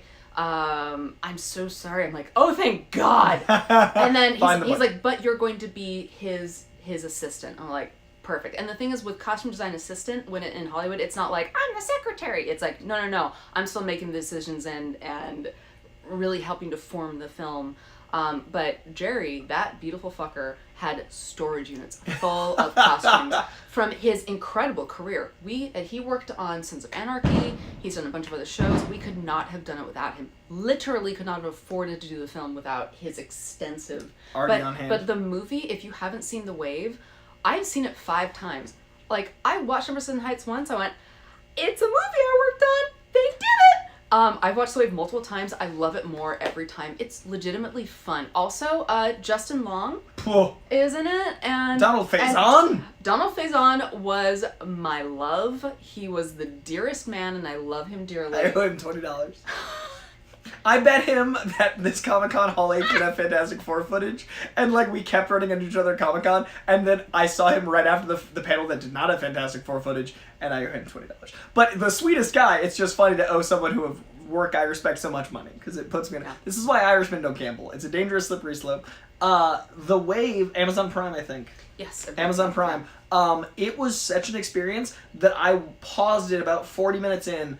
The moment he wakes up in the house and the family comes in, to keep it vague, I paused it because I was like, am I tripping right now? Like, I had a moment of like, okay, I'm me. You get it from the intro, and to be there on the day of that tracking shot, the very first 60 seconds, the opening of the film, and then to see how they put in little elements. If you have ever done or experienced psychedelics, specifically acid, there are little twinkles at the edge of vision, the way certain things shift and move, and you're like, oh, I know what I'm in for. This is going to be great. The movie's incredible. I'm so impressed. Like, I it's one of the favorite things I've worked on, truly. Yeah? Yeah. Amazon Prime, I could not recommend higher. It's Amazon Prime, so it's probably free. If you're paying for shipping, you're getting Amazon Prime.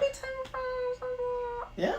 I don't know. Please pay for it. I'd love for you guys to own it. We didn't get distribution. We had a very limited run, which is incredible. But this is like, indie films, people put their lives into these movies. Yeah. And they spend all of their money and all of investors' money to make a thing happen and go, we did it! Wow, I hope this gets out there.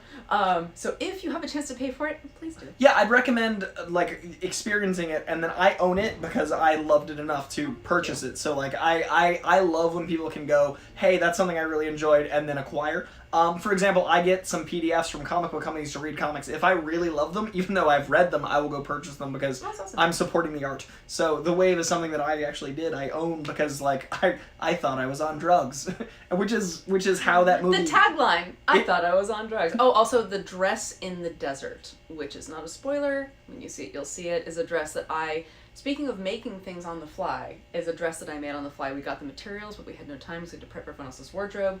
And as we are between segments, because the designer is out, small stuff, it's filming, and someone is out buying stuff for the next day. That's how this stuff works. So I'm on set, overseeing the on-scene wardrobe while making a dress. Jesus. So the dress in the desert is the thing I made in like a day. So this is we didn't finish the gold chains. You said gold chains coming back. I think gold chains. I need not simple. I want comically oversized. I need to show you simple because I think it's the seeds being planted for comically oversized. So while I'm typing this in, because it involves Jake Gyllenhaal, I want to talk about the spoilers for Mr. Miracle. We're going to go to the end of the book. We're going to discuss all the things that happen.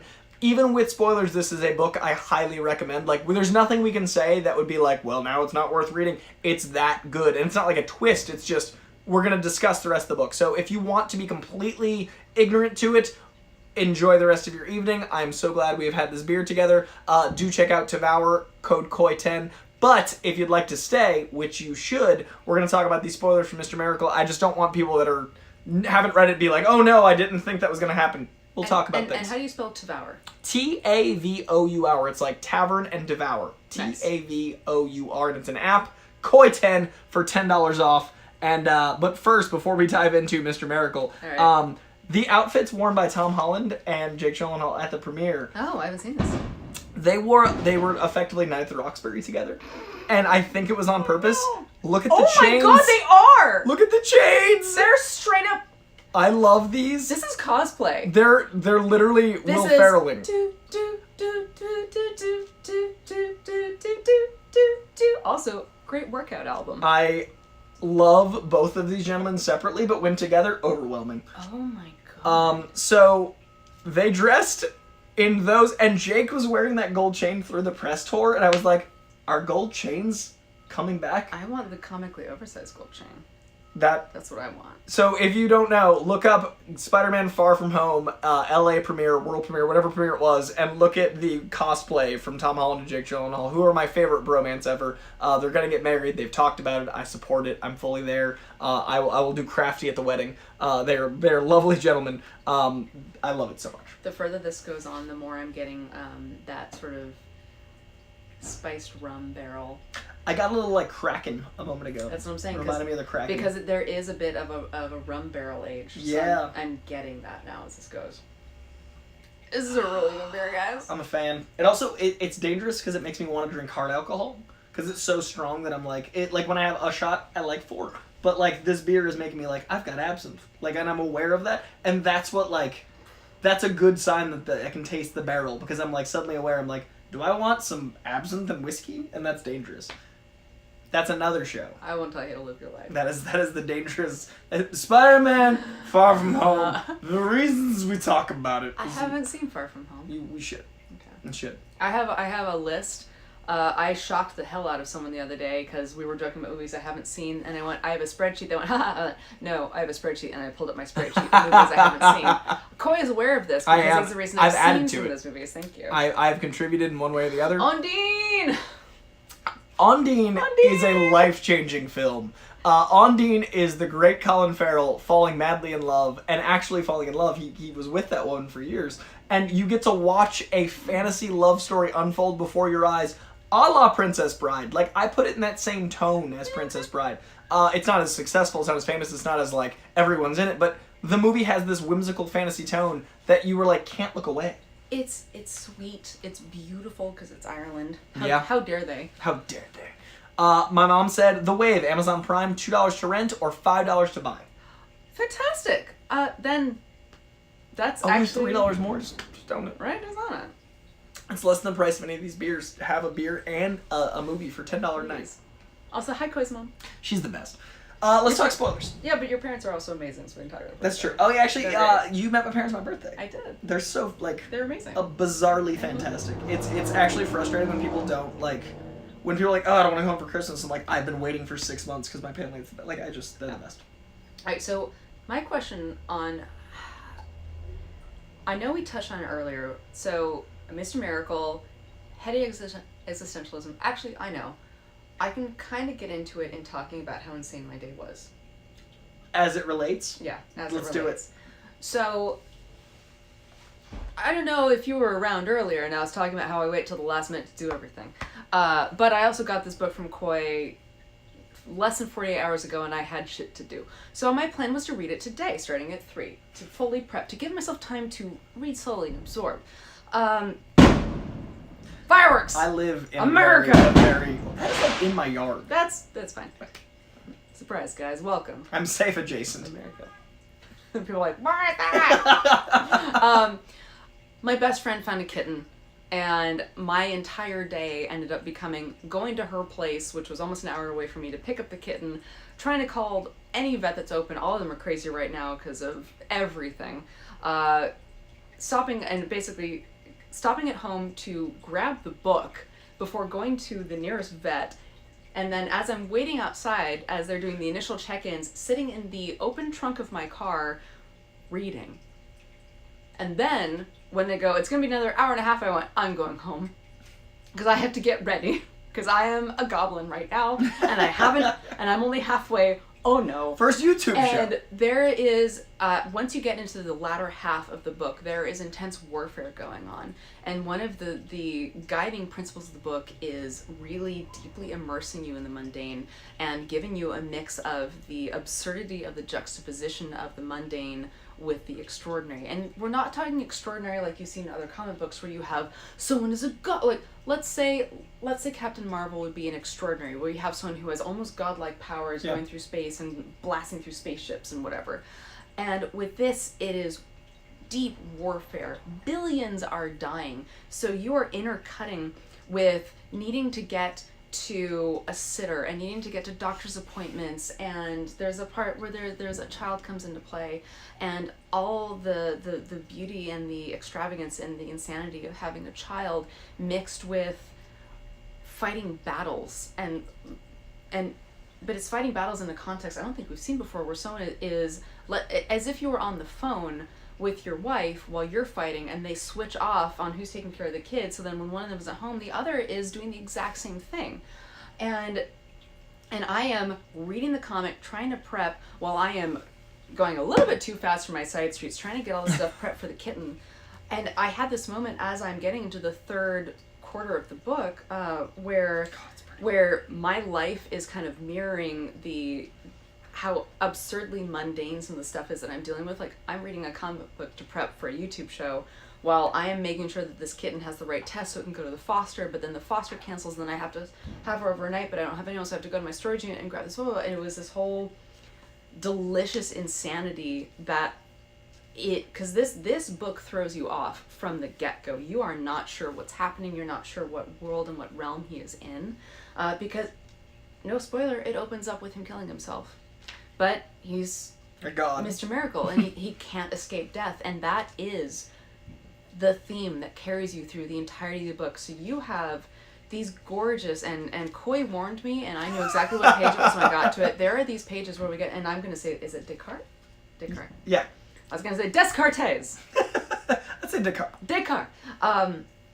You get into a very beautiful, quiet moment where there's a discussion on the beach of, it's the very simple, I am. And that is the theme throughout the entirety of it. We're in spoilers. I cried. It is so beautiful.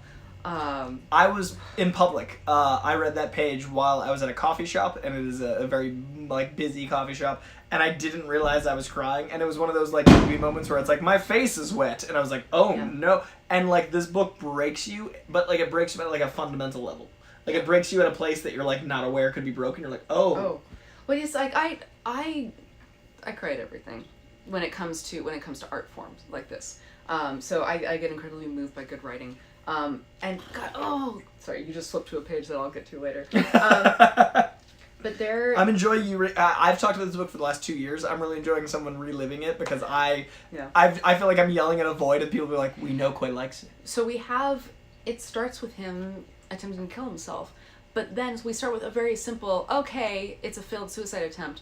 Everything after that is, did he die? Is this a dream or is it not? And it switches back and forth. They very early on, he is looking into his wife, into Big Barda's eyes, and he's like, your eyes, I thought they were blue. And she's like, they've always been brown. And they make a point of, in pivotal scenes, her eyes, she's looking down, she's looking away, or she's too far away. We don't see if her eyes are blue or brown, and yet in other pivotal scenes, they're blue. Oh, no, but 3 panels later, they're brown. And sorry, it's actually the opposite, because when she is giving birth to their first child, she is in the hospital, she has brown eyes. After the birth, she has blue eyes, and it's like, what? Because they've been doing entire chapters with one eye color or the other, or no eye color at all. And for this one, they switched it halfway through, like, you fuckers, what is it? My favorite thing about this book is that it's making you feel that way by being almost cinematic in its editing. So the book beautiful. is paced in a way that I've never seen another. It's hyperbolic. I don't see comics get to do often, where you're not controlling your page flips. You're beholden to the comic book.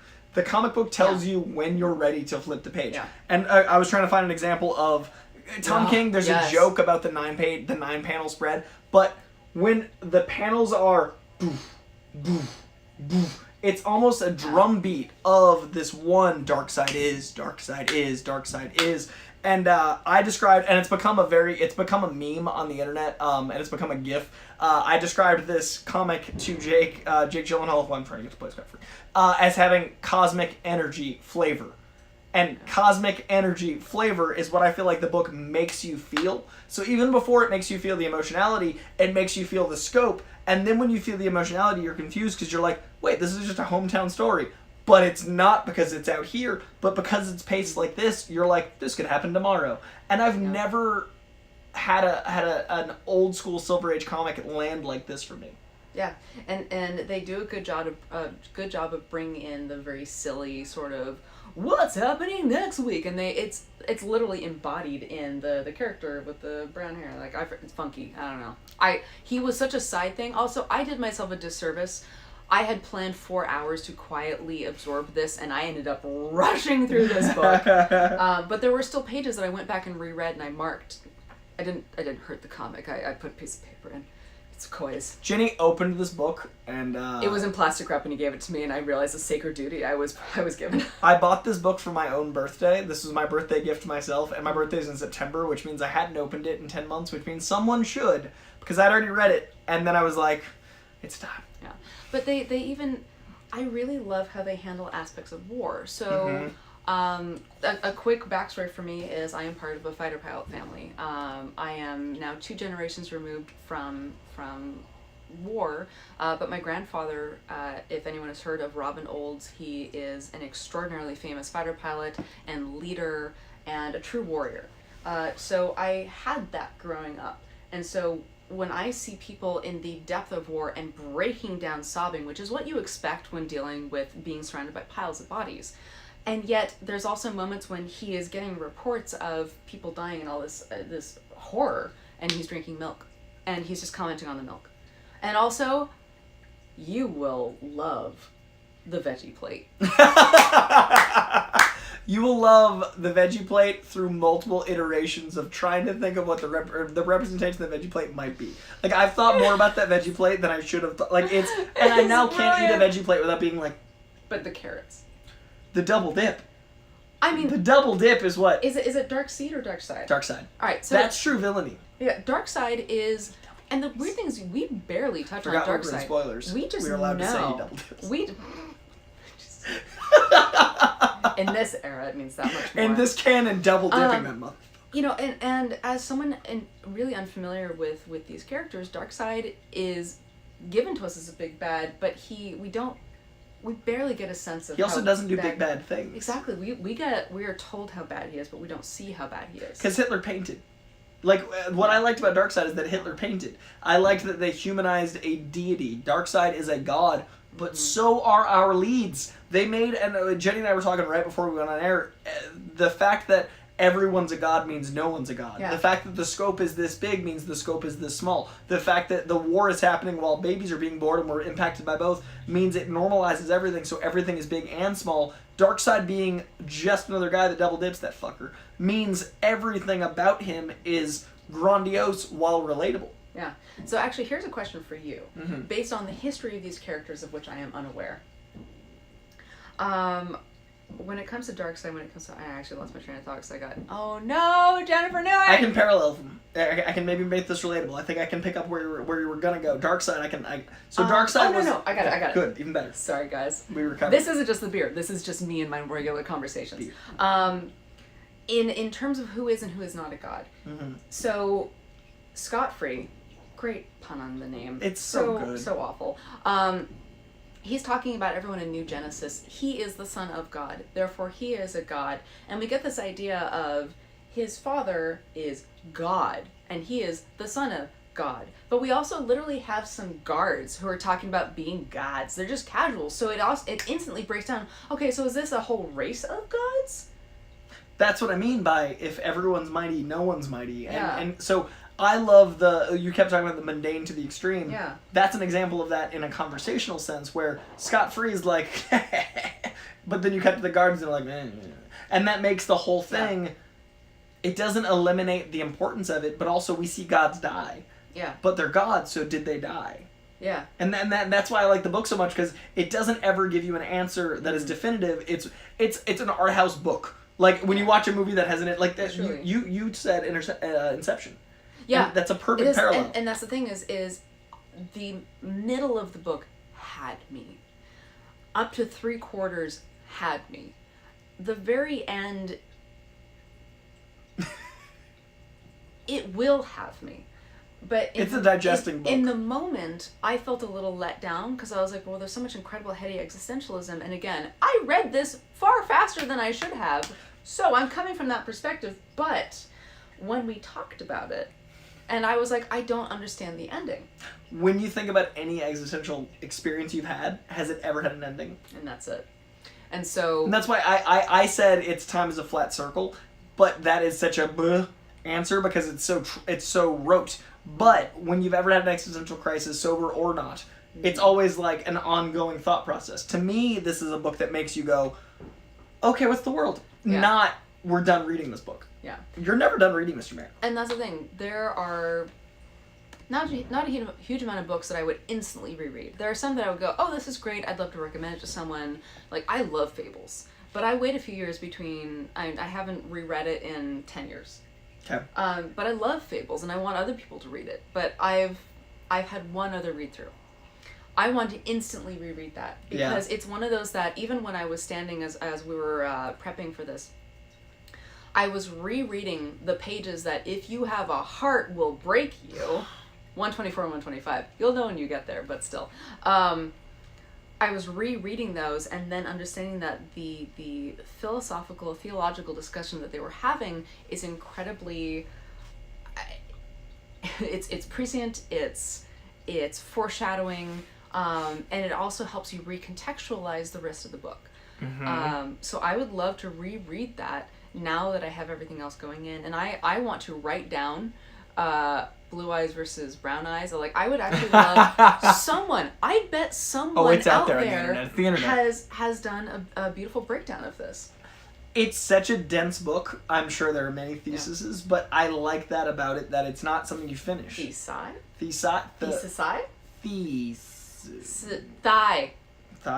Just thighs. Geese. Big Barda. She's a beautiful woman. Jesus Christ. Whoever they cast for that, I'm more excited about the Big Barda casting than the Scott Free casting. Because I can picture 20 Scott Frees, but I can't picture any Big Bardas. I can picture a Big Barda. Who you got? Okay. This is me not remembering things. Mandalorian. What's your name? Gina Carano? Yeah! Mine is similar, but I need more height, and that's heightist or whatever the internet's going to live about. Michelle Rodriguez. Oh. I want someone that's, like, overpoweringly, like, you know what I mean? I want Michael Shannon as a woman. Do you know, like, Michael Shannon has a nest where you're like, no matter who he's standing next to, you're like, that's the biggest guy on the planet. Like, I need someone that has... Because Michael Shannon's the biggest guy on the planet, whether or not he's standing next to Shaq. Like, Michael Shannon's, like...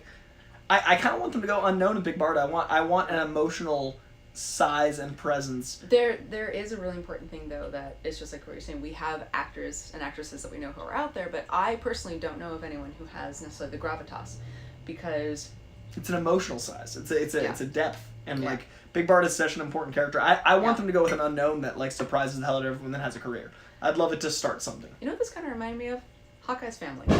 There's a beautiful simplicity of the family man, which we don't really explore that much in comics, or at least the comics that I've read. I know that they've delved into it more recently, but Hawkeye was always the family man, and we have so much of that in Mr. Miracle, where halfway through there's a child, and they're dealing with fighting big bads. That birth scene broke me. It is so beautiful. It's also just real life. It's how we set aside our differences and how we will stand shoulder to shoulder with our enemies for something beautiful. Like, it is absurd and hilarious how there's other Furies there who are like, I'm gonna murder you when this is over. However, take this knife, it may help. And they're just there in the waiting room for their friend to give birth. And it is... You'll fall in love with the Furies. You'll fall in love with Big Barda. You'll fall in love with Scott Free eventually. You'll also look at the DC universe differently forever. Totally, like, now you're going to experience going back into DC in a different light because of this book. I didn't know DC could do this. Tom King is I didn't. And Mitch Gerads, we've talked about the writer a lot. The artist is humanizing so many broad concepts. Because you need to be able to be like, that's real life. And also, in the comic book extremes, Mitch Gerads, what an artist. What a creator. Well, and it's almost, I don't know if it's a dirty word right now, but Alex Ross. I mean... No, I'm saying I think Alex Ross should be. No, he's incredible, but also I know a lot of other comic book artists who are like... Just because you did it first doesn't mean you're not still relevant. I love it. But he does very unflattering angles. Sure. And I love that. And I truly love about Alex Ross because, excuse us, guess what, motherfuckers? This one's bigger than you. Yeah. So we're actually getting that a lot. We get a beautiful scene on the couch with Mr. Miracle look like big I was gonna say Big Frida, which is a totally separate thing. Is in his lap and he's just saying, "You're the most beautiful woman," but the angle the angle that he sees of her is this, and the angle that we see of her is a really unflattering underchin, and I loved that scene. Yeah. Absolutely. And that's the whole that. book. Like, the framing isn't like a comic book. The framing's not even like a storyboard. It's framed like the actual experience of, like, you're living the moments. You're not watching them from outside. It's a very voyeuristic book. Yeah, the art is just really beautiful, too. Like, it's gritty. It's very real. There's lots of it that have, like, a really interesting sort of smudge effect. You'll have things that are almost photorealistic, and then you'll have, like, kind of smudges across the eyes. Because, again, we're not necessarily meant to see whose eyes are in the moment. Are we focusing on the person, or are we focusing on the experience? Spidey's very scared of fireworks. I got distracted. He's doing the oh no, what's going on? I know. LA is firework heavy, and they're like literally sounds like in the front yard. So I apologize for being distracted. Yeah, the street where it's a cross street to a major street, so there's people going like, "This is now the perfect time." No, when I was picking up the comic book the other day, it was extraordinary because I pulled up, we're talking, we're doing the comic book handoff, and there are fireworks in the distance with the full beautiful spread, and someone goes, "Fuck you!" While like the majesty is happening. That was amazing. It's, LA's a magic place. Yeah. I think we're gonna wrap up because I want you to read and experience this book. Plus, this has been almost an hour and 45-minute show. Oh, oops. No, this is let me know what you guys think of the longer formats. With guests, there's a lot more flexibility in formats. Wanted to talk about your work as well as the work of Tom King, Mitch, Gerads, DC Comics, all those folk, as well as delicious beer. So this could be a longer show. I just need to know ahead of time. Or we could set a timer and only do 2 beers, and I'll just talk. I actually didn't realize it was an hour. Yeah, no, we're approaching so... feature length. Yeah, no, this is like approaching the runtime the New Gods movie will be. But so excited if for that works for you guys, then let me know. Like if I have no problem with long format, I'll just plan ahead scheduling wise. So let me know what you think of long format. Also, do check out TAVOUR. Password code 10 Coy-10. Guys, I've been drinking. Code word Coy-10 COY10. Help us drink more in the future. Yes, please. Any Streamlabs and super chats with what you want us to find. We will look. I can't guarantee it because it's LA, but happy to drink and discuss it with you. Where can they find you on the internet? I'm basically everywhere as Jenner Newgan, and that is JennerNugen. I'm on Twitter, I'm on Instagram, I'm on Facebook. I'm kind of terrible about updating my stuff. I do my Instagram stories more so than actual posts, and I'm trying to get better about that. I'm trying. But that is where you can find me. And please help me get better because I'm a very things that are right in front of me person, and so my phone goes there a lot. And I'm trying to be better because I actually make a lot of really awesome content, you should post and I don't post it, and I'm real bad about it. Yeah, you have so many cool outfits I haven't seen on your Instagram. I do. I've actually done a lot of really gorgeous collaborations and had incredible photo shoots, and people who follow the celebrities or artists that are featured in them have seen them, but not on my page. There's nothing so of the Wave. I gotta fix the that. Wave has no you have no Instagram like the Wave. I gotta fix it. I'm just saying. I've noticed from the outside. All right, folks. This has been the second ever episode of Comic Books and Craft Beer. First ever guest. This episode was thanks in part to TAVOUR, who sent us delicious beer. Use code COY10 to get $10 off after $25. This book of the week was the great and powerful Mr. Miracle. We avoided so much. We intentionally, I didn't want to give away the actual ending, even though I was like, spoilers. I want you to experience this book. So after you've read Mr. Miracle, please comment, please tweet, please let me and Jenny know what your experience was of it. She's gonna need to re-experience it, and because it's not a book that ends. Yeah, it's not a book that ends. It's an experience. So it's real good. And it's really good. Chad in the chat who told us about the Firestone and watched your movie. Thank you. Much love to all you guys. This was so fun doing a double stream. 2.5 hours of Fight Club, 2.5 hours, or an hour and a half of this. We've been going for 4 hours, and I kind of want some absinthe. So we'll see what I do with my Friday nights. R.I.P. Coy. I will see you guys in August, perhaps. We will see you guys next week. We have a rad guest. I want to confirm it. He will either be on this show or Coycast, but I think it's going to be this show. We're going to announce it once I know which show it is. But as Jenny alluded to, it's very funny considering the... It's really great. So I'll let you know which show it's going to be on. And thank you guys for being here. This has been an absolute blast. Jenny, did you have fun? No, it was terrible. She's been trapped here with a cat and beer. I'm so sad. You know, Friday nights, just slumming it. Spidey just did a barrel roll. Yeah, no, Coy, this was amazing. Thank you so much for having me on. Absolutely. Guys, thank you so much for having me. I had a lot of fun, and I hope to be back in the future. Yes. But again, like, Coy's gonna have some amazing guests, so I don't want to get in the way of that. But thank you for having me this time, and I had a blast. Hell yeah. Drink some beer, read some comics, have some fun, stay safe, stay sane, stay smart. I love you guys all so very much. I will see you very soon. Have a great night, y'all. Have a good Friday. Bye. Bye.